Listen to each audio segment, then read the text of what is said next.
নীল আকাশের প্রতিচ্ছবি যেন আছড়ে পড়েছে এই স্বচ্ছ জলে। প্রথম দর্শনেই চোখ জুড়িয়ে গেল।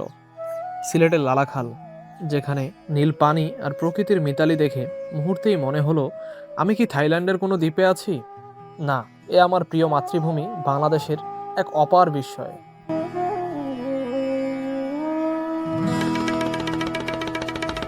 মাঝিদের সাথে কথা বলে একটি নৌকা ঠিক করে নিলাম। এবার নীল দিগন্তের দিকে যাত্রা। চারিদিকে শুধু নীল আর নীলের খেলা।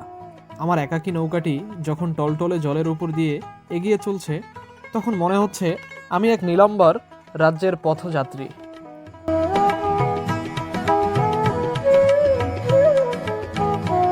যাওয়ার পথে দেখলাম অনেকের ফেরার পালা, আর আমি চলেছি অজানার টানে।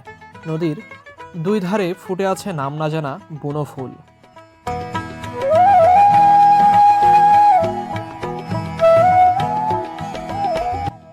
পাড়ের রাস্তা দিয়ে কেউ সাইকেলে যাচ্ছে, কেউ বা অন্য যানবাহনে।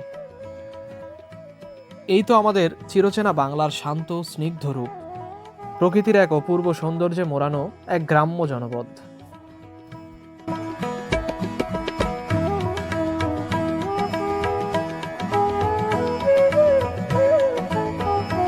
খালের পাড়ে নির্জন মুহূর্ত। সূর্যটা ধীরে ধীরে পশ্চিমে হেলে পড়েছে। বিকেলের মায়াবী আলোয় আমি নেমে পড়লাম নীল পানির ছোট একটি খালের পাশে।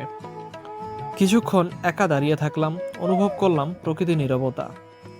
এই সময়টুকু যেন শুধু আমার আর আমার স্রষ্টার।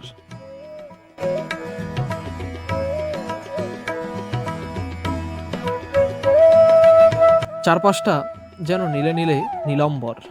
আর ভাবছি, আসলে আমি কি থাইল্যান্ডে নাকি বাংলাদেশের?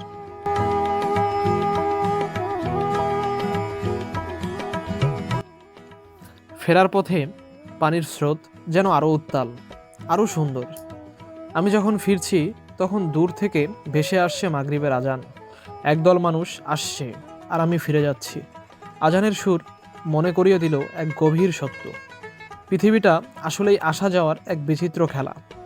এই তো জীবন, যেখানে জন্ম আর মৃত্যু এক পরম ধ্রুব সত্য হয়ে দাঁড়িয়ে আছে।